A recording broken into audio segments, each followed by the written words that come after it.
देखो अभिजीत, मुझ पे भरोसा रखो। बताओ मुझे, वरना मैं तुम्हारा इलाज कैसे करूंगी? ये बात मैंने किसी को बताई नहीं है अभी तक।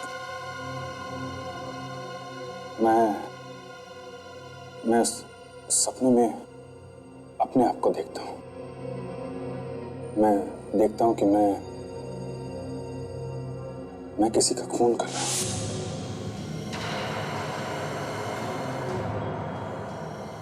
वो भी एक सीआईडी ऑफिसर की तरह नहीं, एक अपराधी की तरह। तुम जानती हो कि मुझे पुरानी बातें याद नहीं रहती। 13 साल पहले की जो भी बातें मुझे याद आती हैं, उसमें मैं अपने आप को खूनी की तरह देखता हूं। एक सीआईडी ऑफिसर जो पहले अपराधी था।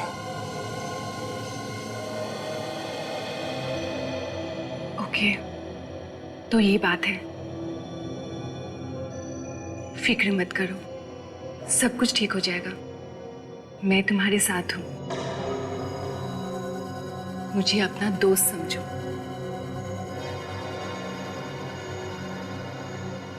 दोस्त?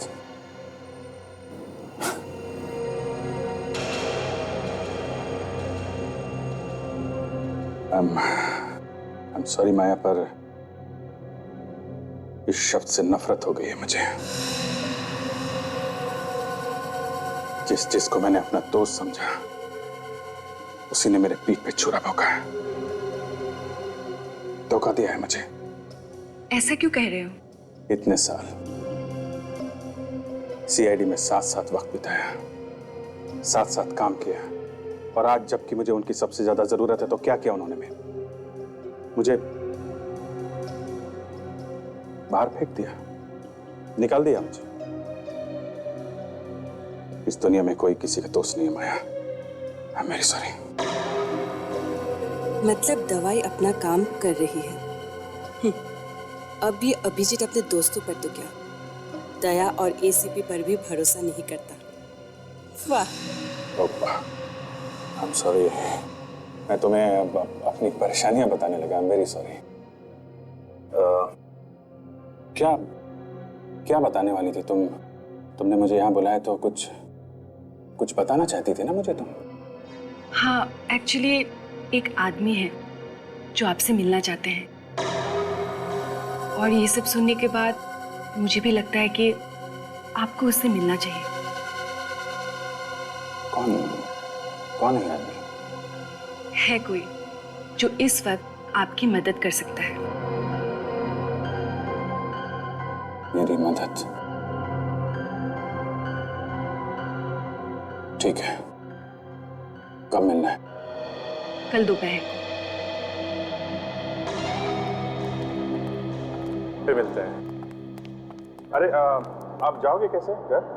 मैं टैक्सी ले लूंगी, डोंट वरी। नहीं, आप इतनी रात हो गई है, मैं आपको छोड़ देता हूँ ना। नहीं, आप परेशान मत होइए, मैं चली जाऊंगी। नहीं, परेशानी की क्या बात है, मैं आपको छोड़ देता हूँ, आइए प्लीज।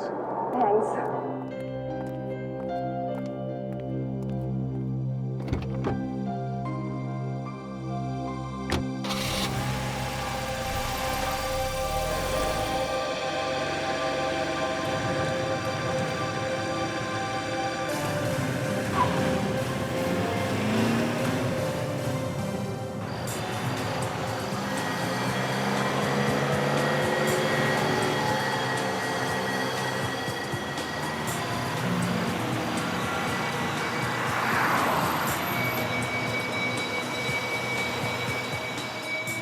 तुम्हें अंदाजा भी नहीं है अभिजीत कि ये दवाइयाँ क्या असर करने वाली है।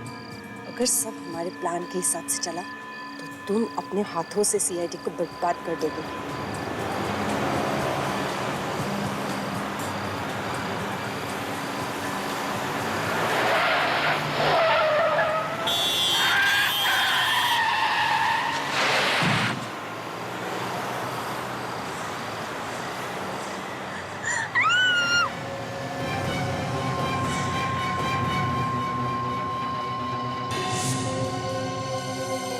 My God.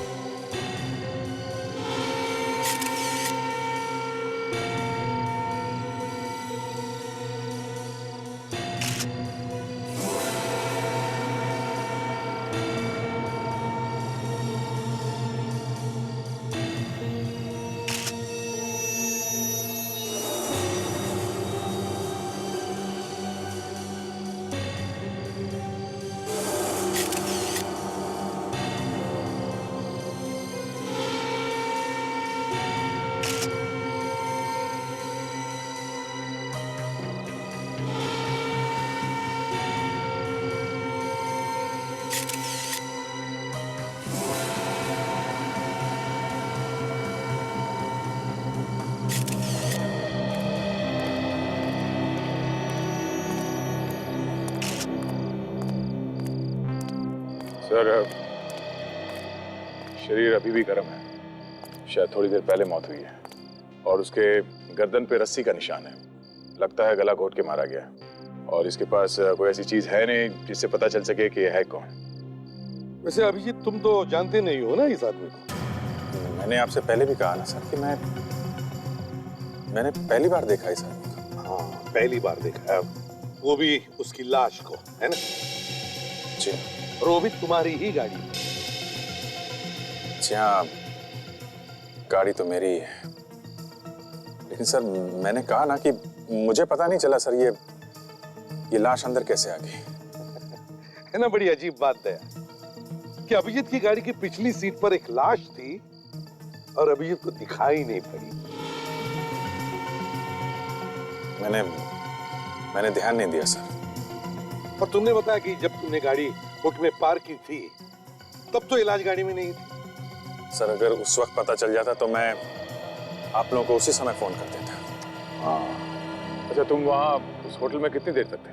हम लोग रात 11:30 से करीब 1:30 बजे तक थे।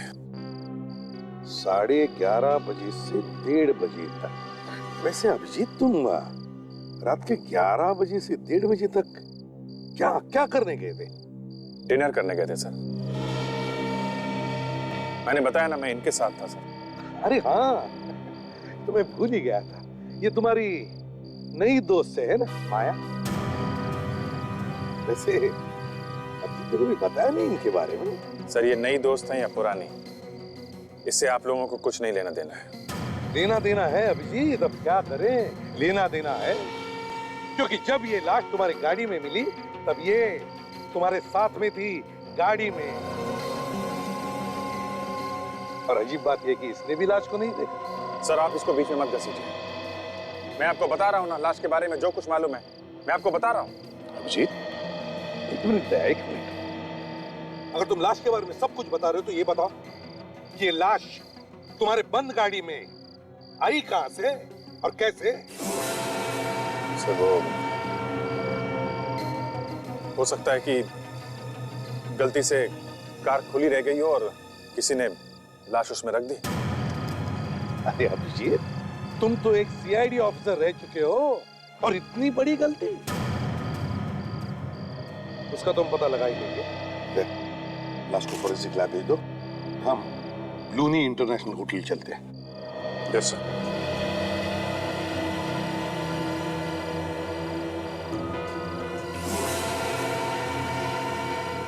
चलो गए।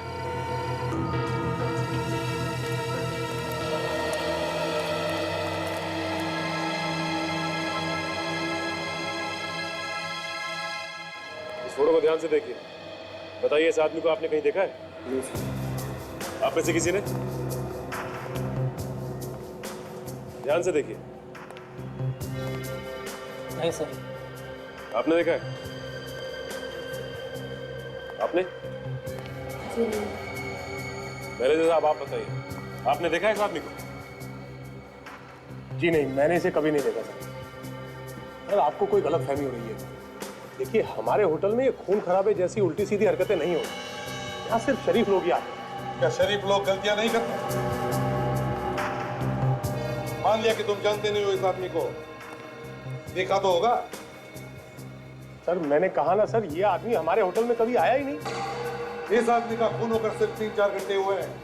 उसके बाद उसकी लाश को आपके होटल में पार्किंग लॉट में एक खड़ी गाड़ी में डाला गया, समझे? सर हो सकता है कि जिसकी गाड़ी से ये लाश बरामद हुई है खून उसी ने किया हो।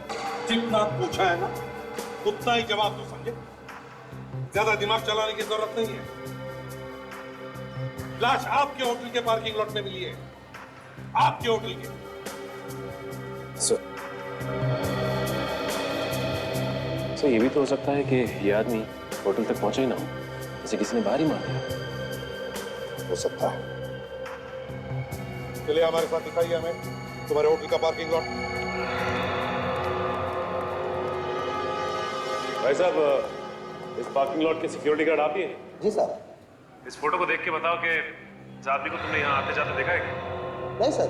ध्यान से देखो, अभी 3-4 घंटे पहले ये आदमी यहाँ पर था।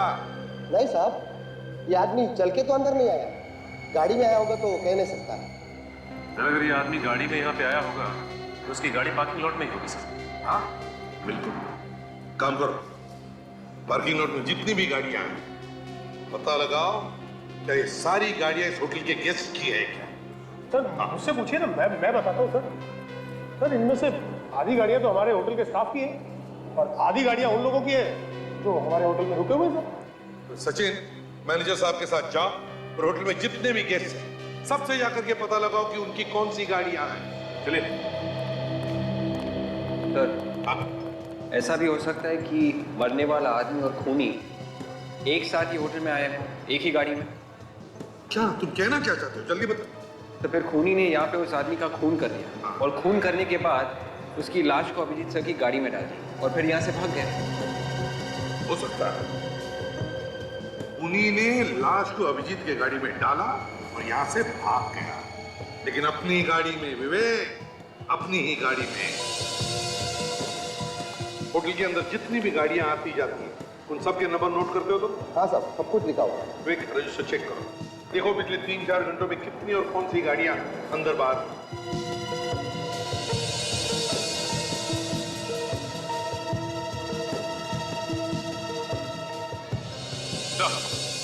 हाँ सचिन, जब पार्किंग लॉट में जितनी भी गाड़ियां हैं उनके बारे में पता किया सर। कोई भी गाड़ी ऐसी नहीं है जो लावारिस हो सके। कोई भी गाड़ी लावारिस नहीं। तो ये बात थोड़ी अजीब है सर। ये गाड़ी ZZA8D 409 9:55 को होटल से बाहर गई है, मगर होटल के अंदर कितने बजे आई है ये लिखा ही नहीं। इधर आओ। गाड़ी का बाहर जाने का टाइम लिखा है मगर अंदर आने का क्यों नहीं? इसका एक ही मतलब हो सकता है कि तुम ड्यूटी पर नहीं थे। नहीं साहब, ऐसा नहीं हो सकता। तो फिर ये कैसे हुआ? जब से मैं ड्यूटी पे आया हूँ तब से लेकर अब तक एक पल के लिए भी नहीं लाऊं साहब, कसम से। सब इतना ही नहीं, वही गाड़ी ये ZZA8D 409 दोबारा होटल में आई 12:10 को और 1:05 को होटल से बाहर निकली। एक मिनट, ZZ8K M527 ये 8:25 में पार्किंग लॉट में आई, लेकिन सर ये गाड़ी पार्किंग लॉट से बाहर गई नहीं और ये गाड़ी तो पार्किंग लॉट में है भी नहीं सर। है ना कमाल की बात?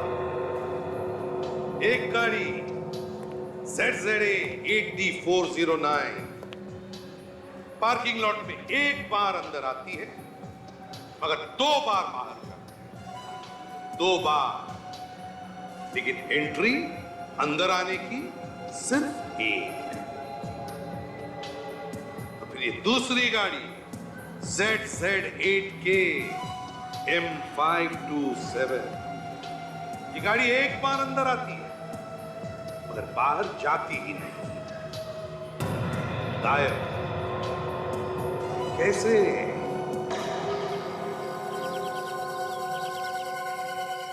और कितनी देर इंतजार करना पड़ेगा? कब आएगा वो आदमी? अब बस आता ही होगा। तुमने बताया नहीं कि है कौन ये आदमी? वो आने ही वाला है, आप खुद ही पूछ लेना। अच्छा, कम से कम ये तो बता दो करता क्या है और मुझसे क्यों मिलना चाहता है? एक्चुअली सब कुछ वही बताएगा।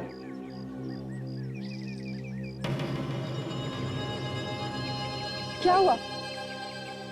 वही सर दर्द। वैसे भी नाक में दम करके रखा हुआ है, इसे चुप ही करवा देती हूँ। ये माया मुझसे बर्दाश्त नहीं हो रहा है।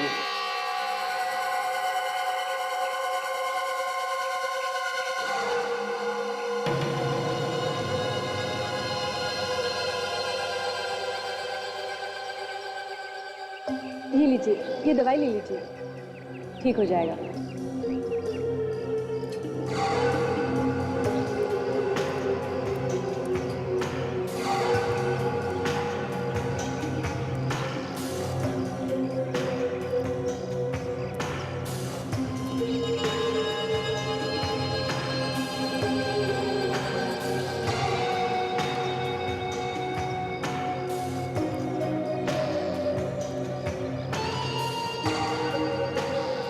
हेलो अभिजीत।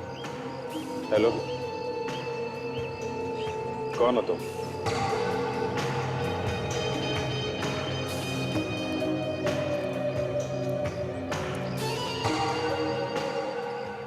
पूछताछ की आदत जाएगी नहीं तुम्हारी। हाय, अमित नाम है मेरा। अमित, क्या बात है? क्यों मिलना चाहते हो मुझसे तुम? माया ने मुझे बताया कि पिछले दिनों तुम्हारे साथ क्या हुआ। सुनकर बहुत तकलीफ हुई। सालों की सीआईडी की वफादारी काम नहीं आई तुम्हारी।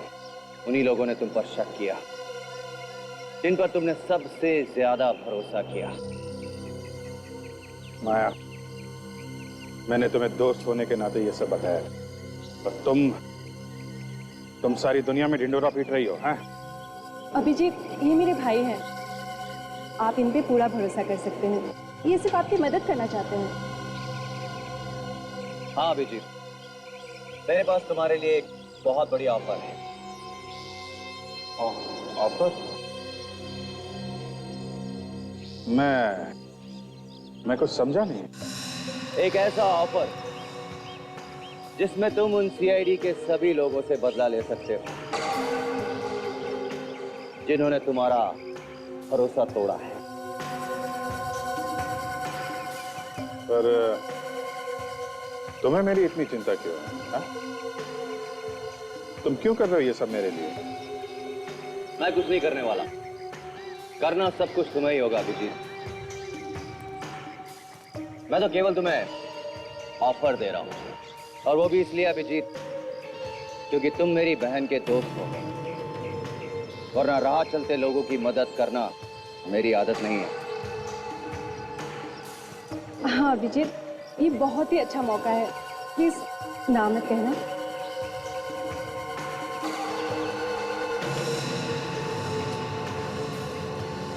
नहीं मतलब इतना बड़ा डिसीजन मुझे सोचने के लिए थोड़ा वक्त चाहिए। मैं ये फैसला अभी नहीं कर सकता। देखो अभिजीत, मेरे पास फालतू वक्त नहीं है।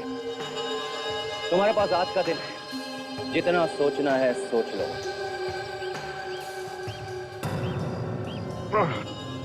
ओ माँ, चलिए, मेरा सर दर्द बहुत बढ़ रहा है, मुझे थोड़ा आराम चाहिए। मैं अभी जाता हूँ।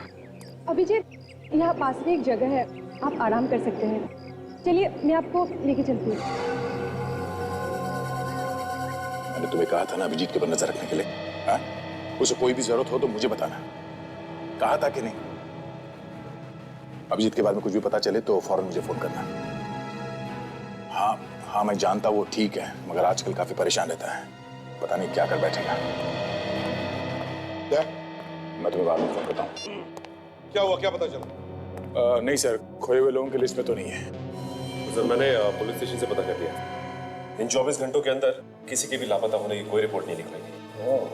और सर, हमारे रिकॉर्ड के सारे क्रिमिनल्स के साथ उसके उंगलियों के निशान मिलाकर देखें, ये उसमें भी नहीं है सर। नहीं है। ये है कौन? सर, आरटीओ से आ रहा हूँ सर। दोनों गाड़ियों के रजिस्ट्रेशन नंबर के बारे में पता लग गया। जो गाड़ी होटल में एक बार अंदर आई थी और 2 बार बाहर गई थी, उसकी नंबर प्लेट नकली है सर, ऐसा कोई रजिस्ट्रेशन है ही नहीं। नकली नंबर प्लेट? और वो दूसरी गाड़ी जो अंदर आने के बाद बाहर गई नहीं? दूसरी गाड़ी एक कार रेंटल कंपनी की गाड़ी है sir, A to Z agency. ये लोग किराए पे कार देते हैं। किराए पर ली हुई गाड़ी, A to Z car rental agency. ZZ8KM527 number की गाड़ी किसने आपके यहाँ से किराए पर ली थी? जी सर, किराए पर तो जरूर दी गई थी, पर वो कार तो वापस आ चुकी है। वापस आ गई? कब? सर आज सुबह ही। कौन कौन वापस लेकर आया था गाड़ी? सर पता नहीं, जब सुबह मैं यहाँ पर आई तो ये गाड़ी पहले से ही यहीं पे थी और इसकी चाबी भी इसके अंदर ही लगी हुई थी। ये कैसे हो सकता है? तो किसी को बिना बताए कोई गाड़ी छोड़ के कैसे जा सकता है? हो सकता है आपका ड्राइवर छोड़कर गया होगा। नहीं सर, इस गाड़ी के साथ कोई ड्राइवर नहीं था और ये हमारे किसी रेगुलर कस्टमर ने मंगवाई थी। रेगुलर कस्टमर ने? है कौन ये रेगुलर कस्टमर? एक सेकंड सर, मैं चेक करके बताती हूँ। जल्दी।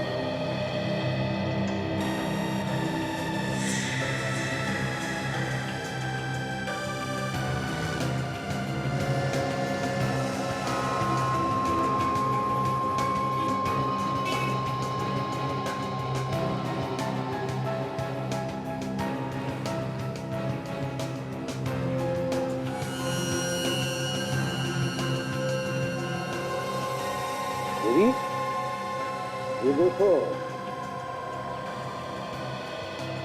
दम जैसे लग रहा है। लगता है किसी ने असली नंबर प्लेट पर नकली नंबर प्लेट चिपकाई है। ये वही गाड़ी है सर जो एक बार अंदर आई और 2 बार बाहर गई। ये गाड़ी पहले असली नंबर प्लेट से होटल के अंदर आई, फिर वहां पर असली नंबर प्लेट के ऊपर नकली नंबर प्लेट चिपकाई गई, फिर ये गाड़ी बाहर गई, अंदर आई और दोबारा बाहर गई नकली नंबर प्लेट के साथ। सर? हाँ सर, ये कार एक होटल से मंगवाई गई थी, होटल ब्लूनी इंटरनेशनल। देखिए सर। होटल ब्लूनी इंटरनेशनल? जी। मेरी तो वही होटल है ना, ब्लूनी इंटरनेशनल, जहां पर अभिजीत की गाड़ी में लाश डाली गई। Yes sir. किसने बुकिंग की थी इस गाड़ी? सर पता नहीं, यहाँ नाम पता तो कुछ नहीं लिखा, पर सर ब्लूनी इंटरनेशनल से इतनी गाड़ियों की बुकिंग होती है कि हम फोन पे ही गाड़ियाँ बुक कर देते हैं, कोई नाम पता नहीं पूछता। दया को फोन करो और कहो कि वो होटल ब्लूनी इंटरनेशनल जाए और पूछताछ करे इस गाड़ी के बारे में। हमें पता चला कि 10 तारीख को A to Z कंपनी से यहाँ पे एक गाड़ी भेजी गई थी। हमें ये पता करना है कि ये गाड़ी किसके लिए मंगवाई गई थी और उस आदमी का नाम क्या है, जरा चेक करके बताओ। जी सर।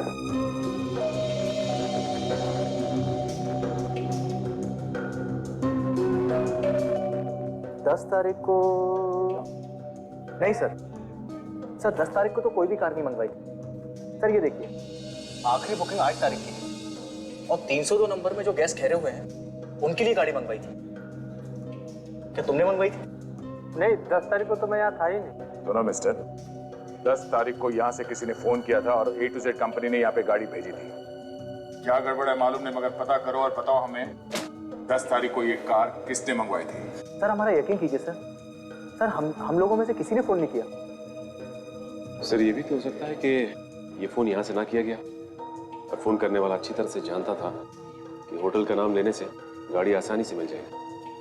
सचिन, वो जो कोई भी है किसी होटल का है। सर एक मिनट सर, याद आया, उस दिन A to Z कंपनी के ड्राइवर को मैंने होटल में आते हुए देखा था, लेकिन महेश ने उसे बाहर ही रोक लिया। महेश? कौन है ये महेश? महेश इसी होटल में काम करता है, पहले ट्रैवल डेस्क पे हमारे साथ ही था। इसका मतलब ये सारे के सारे नंबर उसके पास होंगे और वो कभी भी आसानी से गाड़ी बुक करवा सकता है। जी सर।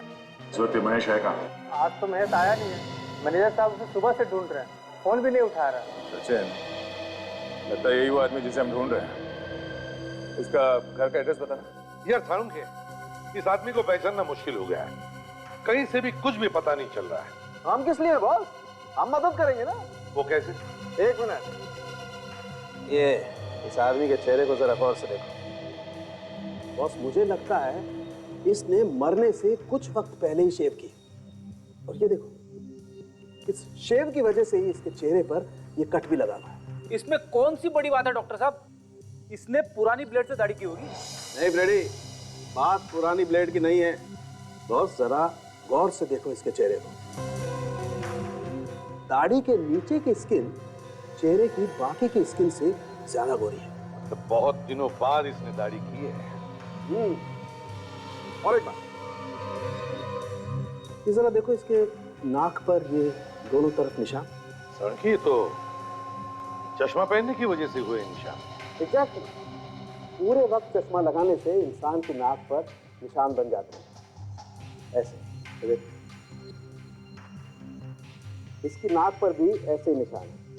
और इतना ही नहीं, इसकी आंख में प्रॉब्लम है। हाँ सर, इसकी आंखों में से हमें वो केमिकल मिला है जो कॉन्टैक्ट लेंसेज पहनते और निकालते वक्त इस्तेमाल किया जाता है। एक बात और बात, इस आदमी के गालों पर से मुझे कुछ चिपचिपा गम जैसा मिला है। देखो अभी भी लगा हुआ। हाँ सारन के गम तो है। इसने अपनी असली दाढ़ी निकालकर नकली दाढ़ी चिपकाई, चश्मा निकालकर कॉन्टैक्ट लेंसेज लगाए। क्यों? क्या जरूरत पड़ी इसे अपना हुलिया बदलने की?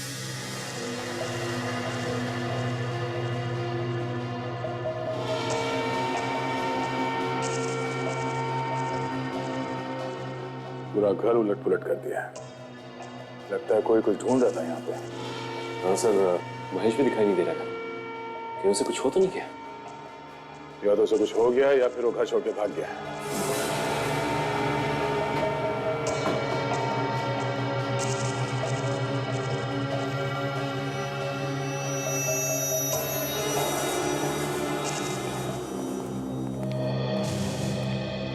अब जरा ध्यान से देखिए इन फोटोग्राफ्स को, गौर से देखिए और बताइए, क्या ये आदमी यहाँ आपकी होटल में किसी कमरे में ठहरा था? देखिए जरा ध्यान से। हाँ सर, मैंने इसे यहाँ देखा है।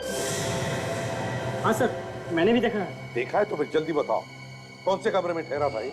सर मुझे नहीं लगता ये यहाँ होटल में ठहरा हुआ था।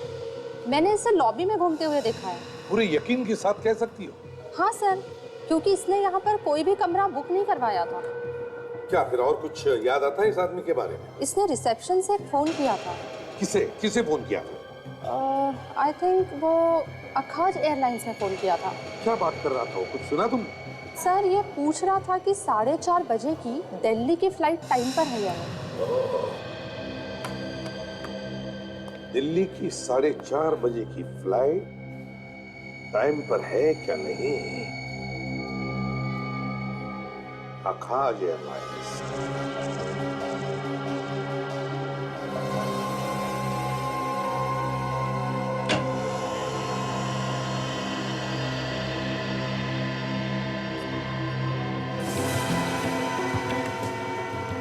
सचिन।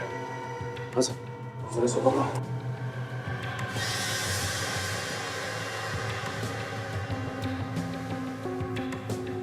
मर चुका है सर।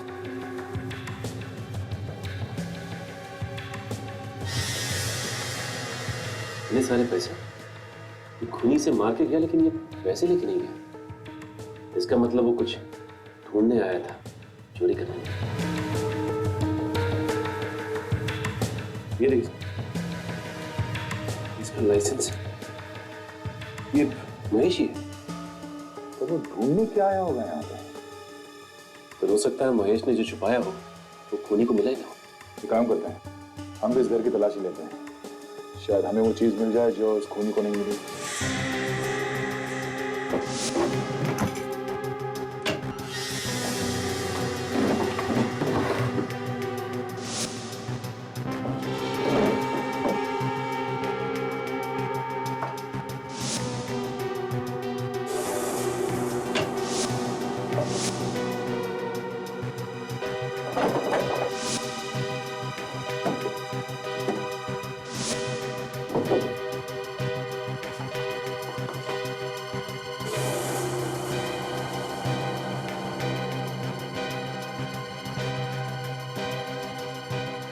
सर यहाँ तो कहीं कुछ नहीं मिला। ये देखो इतनी पुरानी रुई।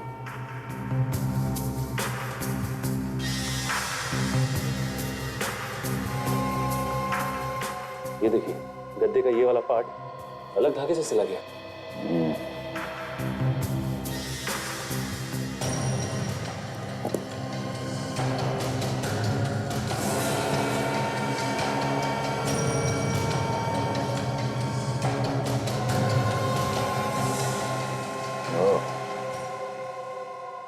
कमरा नंबर 225 होटल ब्लूनी इंटरनेशनल। आकाश एयरलाइन से 10 जनवरी को दिल्ली जाने वाली फ्लाइट से ऐसे कितने पैसेंजर्स थे जिन्होंने अपनी टिकट बुक की थी पर फ्लाइट में नहीं गए? सर एक मिनट चेक करके बताती हूँ।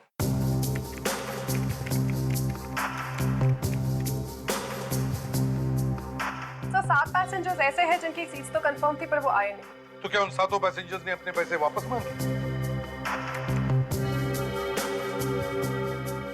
नहीं सर, सिर्फ 4 लोग ऐसे थे जिन्होंने पैसे वापस मांगे और फ्लाइट से थोड़ी ही देर पहले अपनी टिकट्स कैंसिल करवा दी। और बाकी 3 उन्होंने क्या किया?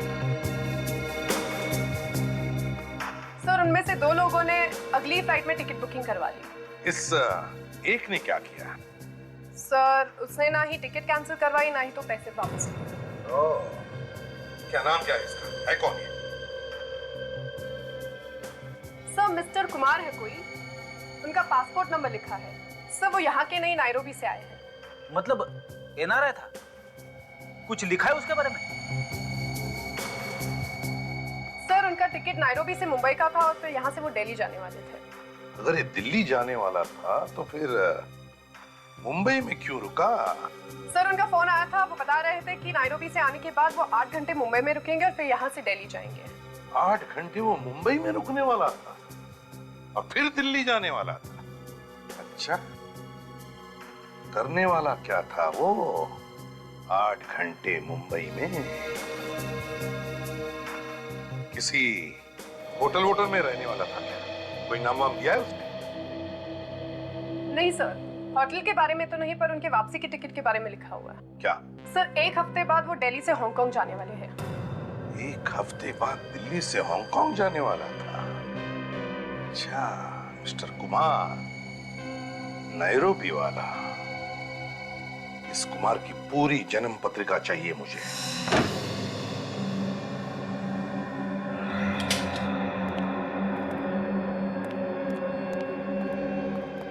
तेरी चाबी महेश के घर से मिली है तो जरूर कुछ ना कुछ गड़बड़ होगा। देखते हैं ऐसा क्या है इस कमरे में जिसकी वजह से महेश ने अपनी जान दे दी।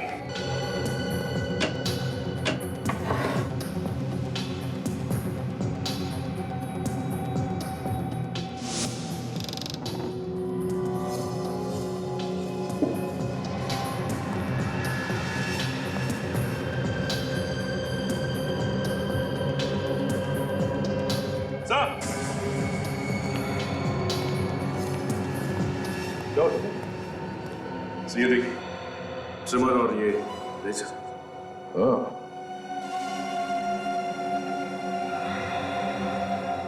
मतलब यहाँ पे कोई तो था जिसने शेविंग भी की है और ये ट्रिमर भी इस्तेमाल किया है। आप तो कह रहे थे कि यहाँ पे ये कमरा किसी को दिया नहीं गया। हाँ ये क्या है? सच सच बताइए कौन था यहाँ पे? सर मेरा यकीन कीजिए, मैं आपसे सच क्यों छुपाऊंगी। ये कमरा रिजर्व है। ये कमरा तो हम बिना पूछे किसी को नहीं देते, ना ही दे सकते हैं। जब तक हम मैनेजर साहब और मालिक से नहीं पूछते हम ये कमरा किसी को नहीं देते। तुम्हारे मैनेजर को बुलाओ जरा। सर वो कुछ जरूरी काम से बाहर गए हैं, कल ही आएंगे और उनका फोन भी बंद है। लगता है ये मैनेजर और महेश मिले हुए हैं आपस में। अच्छा, महेश ही जानता था कि कमरा रिजर्व है और हमेशा बंद रहता है? हाँ सर, लेकिन ये तो होटल में सभी जानते हैं। और इस होटल के मालिक मिस्टर सम्राट, वो कहाँ हैं? उनसे बात कर सकते हैं? सर सम्राट सर तो पनवेल में हैं। कल रात उनके इकलौते बेटे ब्लूनी पर हमला हुआ था। वो हॉस्पिटल में है और उसकी हालत बहुत खराब है। वो आईसीयू में है। ब्लूनी पे भी हमला हुआ? कैसे? अच्छा, तो कुमार पैसे लेता था खून करने के लिए? Contract killer.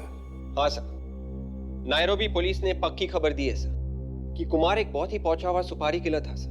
वो कभी भी कहीं पे भी कोई भी सबूत नहीं छोड़ता था, इसलिए वो आज तक गिरफ्तार नहीं किया जा सका था। सर, नैरोबी का कॉन्ट्रैक्ट किलर यहाँ मुंबई में क्या करने आया होगा, और वो भी सिर्फ 8 घंटे के लिए? किसी को मारने के लिए आया होगा वो फ्रेडी, अगर नसीब खराब खुद ही मारा गया। पर सर, कुमार अपनी असली दाढ़ी मूंछ और चश्मा निकाल के नकली दाढ़ी मूंछ और कॉन्टैक्ट लेंसेज क्यों पहनेगा? उसे तो यहाँ पे कोई पहचानता नहीं होगा। विवेक, उसने अपनी दाढ़ी मूछें हटाकर कॉन्टैक्ट लेंस इसलिए लगाया होगा कि खून करते वक्त अगर उसे कोई देख ले तो उसे पहचान न ले उसके असली रूप में। और फिर उसने ये भी प्लान किया होगा कि खून करने के बाद वो दिल्ली चला जाएगा अपने असली रूप में। असली रूप में मतलब नकली दाढ़ी और मूछें लगाकर, चश्मा लगाकर। और फिर ये भी सोचा होगा कि जब 7-8 दिनों बाद उसकी दाढ़ी मूछें उगेगी तो हांगकांग चला जाएगा अपने असली रूप में। इतनी प्लानिंग के साथ आया है तो किसी बड़े काम के लिए आया होगा सर। हाँ, कोई बड़े काम के लिए ही आया होगा वो। पर सर, उस रात तो शहर में ऐसा कोई भी हादसा नहीं हुआ और ना ही किसी बड़े आदमी पर कोई हमला। हो सकता है कुमार अपनी शिकार करने से पहले ही खुद शिकार बन गया। पर सर, ये कुमार किस पर हमला करने वाला था ये बात अभी तक पता नहीं चली है सर। वो भी पता चल जाएगा विवेक, वो भी पता चल जाएगा। सर, घूम फिर कर हम वहीं पर आ गए हैं। देखा जी, इसी चक्कर में एक बात तो पता चली थी सर। क्या पता चल गया? यही कि उस रात एक बड़े आदमी पर हमला तो हुआ था सर, लेकिन मुंबई में नहीं, मुंबई से थोड़ी दूर पनवेल। पनवेल में? किस पर हुआ हमला? ब्लूनी पर सर। ये होटल ब्लूनी इंटरनेशनल के मालिक सम्राट का बेटा है। होटल ब्लूनी इंटरनेशनल? हाँ सर, और ये मरा नहीं है, आईसीयू में एडमिट है सर, और इसकी हालत काफी नाजुक है। पनवेल में इंटरनेशनल एयरपोर्ट से 1 घंटे की दूरी पर? मतलब कुमार का प्लान था कि खून करके सीधे एयरपोर्ट चले जाए। ये ब्लूनी पनवेल में कर क्या रहा था? पनवेल में कर क्या रहा था? और फिर सब कुछ इस होटल ब्लूनी इंटरनेशनल से ही क्यों जुड़ा हुआ है? हॉस्पिटल में चलना होगा। मेरा बेटा अभी तक होश में नहीं आया है। आप लोग क्या कर रहे हैं डॉक्टर? मिस्टर सम्राट, हम लोग अपनी तरफ से पूरी कोशिश कर रहे हैं डॉक्टर प्रकाश, लेकिन हमें कोई रिस्पांस नहीं मिल रहा है। डॉक्टर, ब्लूनी मेरा इकलौता बेटा है, प्लीज किसी भी कीमत पर बचाइए उसे। देखिए मिस्टर सम्राट, हम लोग जो जो कर सकते हैं वो कर रहे हैं। बी पेशेंस, धीरज रखिए, सब ठीक हो जाएगा। Okay, B patience. डॉक्टर विद्या, गायनेकोलॉजी वार्ड में आपकी सख्त जरूरत है। क्या पता चला मैनेजर के बारे में? सर, अब तक तो कुछ नहीं, लेकिन फ्रेडी और काजल पता लगाने गए हैं सर। डॉक्टर प्रकाश, सम्राट जी, आपकी कैजुअल्टी वार्ड में सख्त जरूरत है। मैं एसीपी प्रद्युमन, सीआईडी से। सीआईडी? जी कहिए। सम्राट जी, हमें पता चला है कि आपके बेटे पर जो हमला हुआ वो किसी ने सुपारी दी थी, कॉन्ट्रैक्ट दिया था आपके बेटे का खून करने के लिए। कॉन्ट्रैक्ट के लिए? जी हाँ, इतना ही नहीं, वो खूनी, वो किलर आप ही के होटल में ठहरा था, कमरा नंबर 225। क्या कह रहे हैं? मुझे कुछ समझ नहीं आ रहा। एक ही आदमी था जो सब समझा सकता था, महेश, और अब उसका भी खून हो गया। महेश का खून हो गया है? जी हाँ, इसका मतलब तो यही है कि कोई और भी है जो इन सब के बारे में जानता है। शायद आपका मैनेजर। मेरा मैनेजर? और वो भी लापता है। खैर सम्राट जी, आपके बेटे ब्लूनी की किसी के साथ कोई दुश्मनी, कोई झगड़ा वगड़ा? नहीं सर, मेरा बेटा तो बहुत ही खुशमिजाज है, उसकी किसी से कोई दुश्मनी नहीं है। तो फिर आपका कोई ऐसा दुश्मन जो आपके बेटे को मार के आपसे बदला लेना चाहता हो? देखिए सर, मैं बिजनेसमैन हूँ, मेरे कई बिजनेस राइवल्स हैं, लेकिन इतनी घटिया हरकत कोई नहीं कर सकता सर, कोई भी नहीं। वैसे ब्लूनी पनवेल क्यों गया था, कुछ पता है आपको? सर, वहां पे वो अपनी एक फ्रेंड आशिया से मिलने गया था। अपनी फ्रेंड आशिया से मिलने? सम्राट सर, आपके बेटे की तबीयत ज्यादा खराब हो गई, डॉक्टर साहब बुला रहे, चलिए। ब्लूनी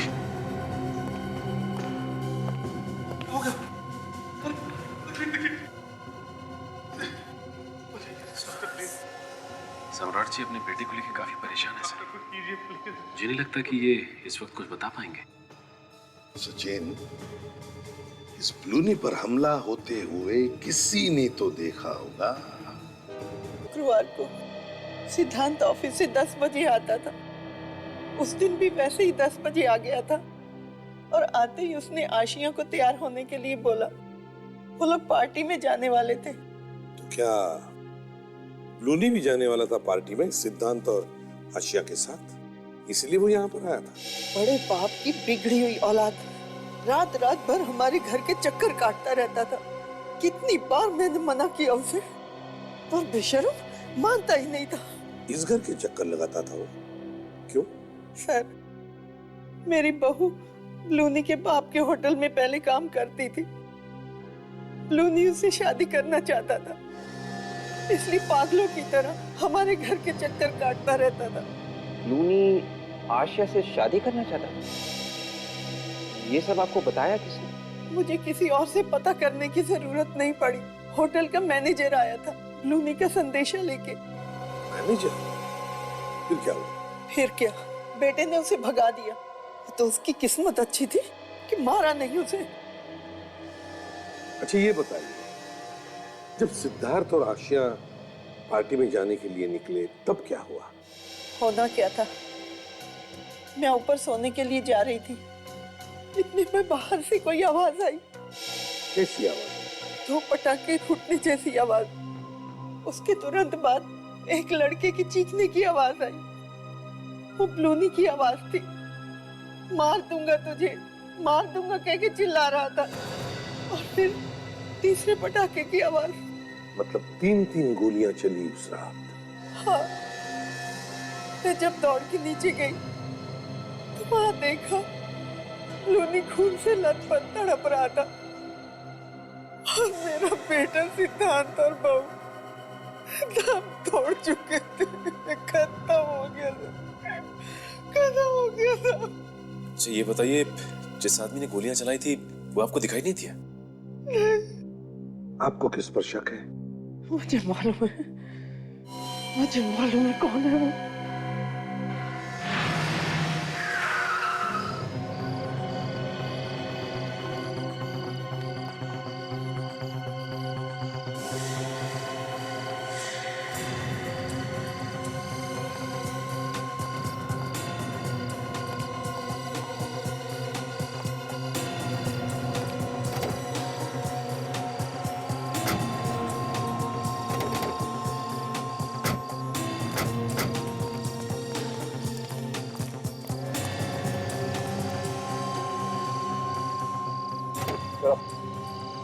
चलो बाहर निकलो। आप लोग चुप। शादीशुदा औरतों के घर रिश्ते लेकर जाते हो? हाँ? मैं रिश्ते ले चलो इसे।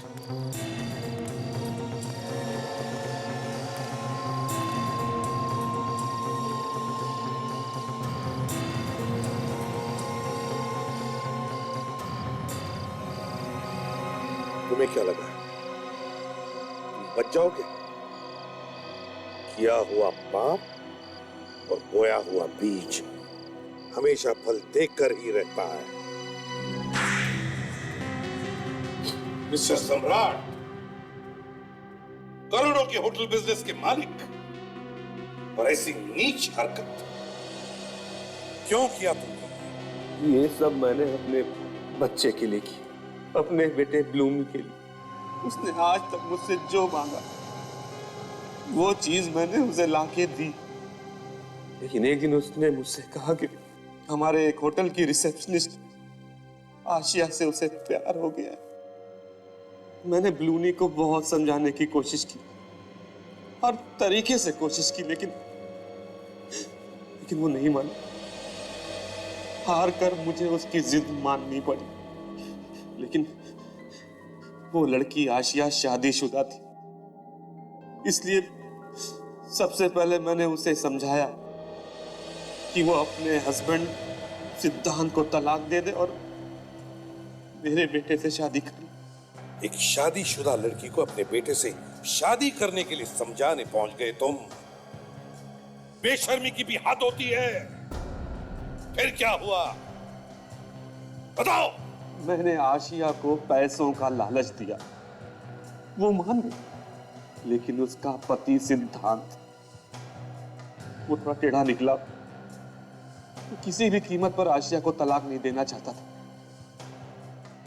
इसलिए मैंने सोचा कि सिद्धांत को ही रास्ते से हटा दिया जाए। और इसीलिए तुमने नैरोबी से कुमार को बुलाया? हाँ, कुमार असली नंबर वाली गाड़ी से होटल में आया। होटल के कमरे में जाके उसने अपनी दाढ़ी मुझ साफ कर ली और इसी बीच महेश ने नकली नंबर प्लेट उस गाड़ी पर लगा दिया। लेकिन महेश को यह नहीं पता था कि कुमार एक खूनी है। नकली नंबर प्लेट वाली गाड़ी में बैठकर कुमार आशिया के घर की तरफ गया, सिद्धांत का खून करने के लिए ना।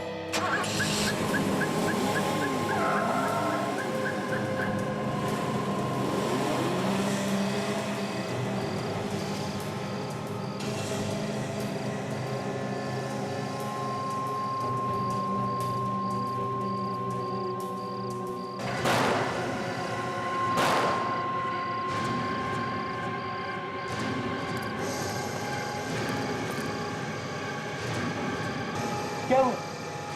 क्या हुआ? रुक!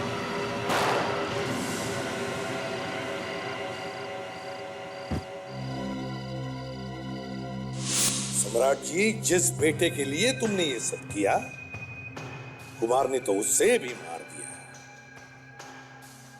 फिर क्या किया तुमने? मैंने कुमार को उसकी गलती की सजा दी।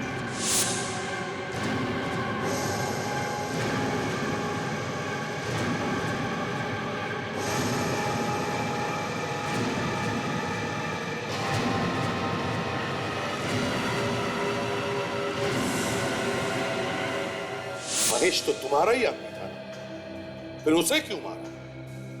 वो जरूरत से ज्यादा जान गया था। अपने बेटे के प्यार में अंधे होकर तुमने 3 खून किए। उसके बदले में क्या मिला तुम्हें? खो दिया ना अपने ही बेटे को। फांसी से भी बढ़कर सजा मिली है तुम्हें। अब जिंदगी भर जेल में सड़ते रहना उसी बेटे की याद में।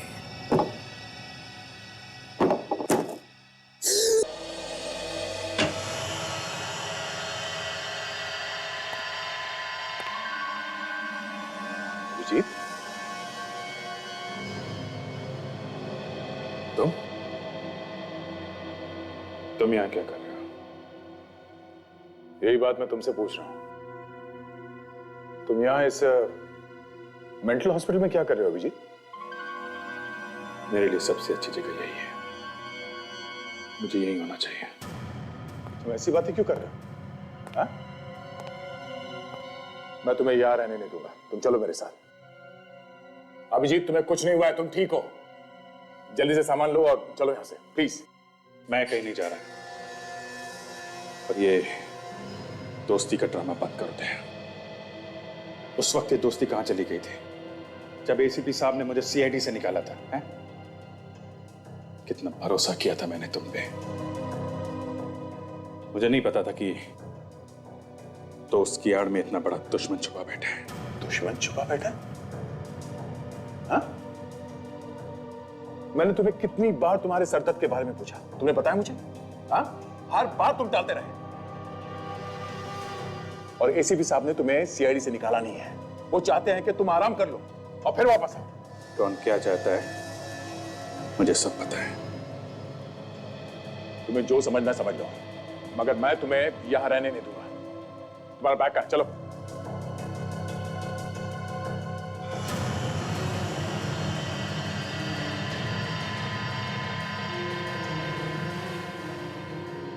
मेरी जिंदगी में दखलंदाजी करना बंद करो दया।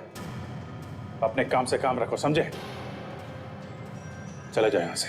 अभिजीत, मैंने बोला ना, चुपचाप चले जाओ यहां से।